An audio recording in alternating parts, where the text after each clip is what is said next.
جو بھارتیہ اسرائیل کے اندر ہیں، ایران کے اندر ہیں، ان کو نکالنے کی ذمہ داری بھارت سرکار کی ہے۔ پہلا سوال یہ ہے، اسرائیل کے اندر آپ نے بھارتیوں کو بھیجا کیوں تھا؟ کیا آپ کو معلوم نہیں تھا کہ اسرائیل اور ایران کے کیا حالات ہیں، حماس کے اور اسرائیل کے کیا حالات ہیں؟ ان کو آپ نے اسرائیل بھیج دیا اور آج وہ پریشانی کے اندر ہیں۔ یہ دربھاگیہ پورن ہے، اس کے لیے 100% بھارت سرکار ذمہ دار ہے۔ پردھان منتری کی یو اے ای کے شیخ سے بھی بات ہوئی ہے، شیخ محمد سے، اور وہاں پہ بھی کہا کہ جو بھارتی رہ رہے ہیں ان کا بھی خیال رکھا جائے۔ دیکھیے، صرف پردھان منتری یو اے ای سے بھی کہہ رہے ہیں کہ بھارتیوں کا خیال رکھا جائے۔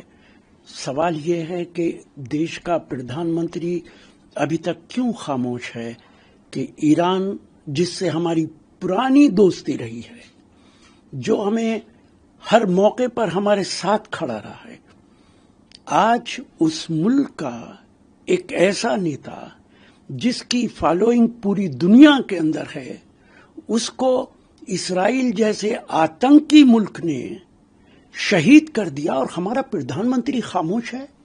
کیوں خاموش ہے؟ کیا مدر لینڈ کا پردھان منتری فادر لینڈ کے خلاف بول نہیں سکتا ہے؟ اسرائیل کو وہ فادر لینڈ مانتے ہیں، اس لیے شاید وہ ایران کی حمایت میں کھڑے نہیں ہو سکتے۔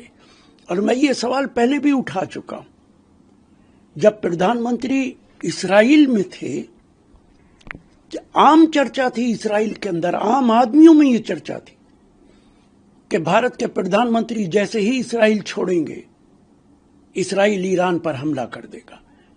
تو یہ ممکن نہیں ہے کہ نریندر مودی جی کو اسرائیل میں ہوتے ہوئے یہ معلومات نہ ہو کہ اسرائیل ایران پہ حملہ کرنے والا ہے۔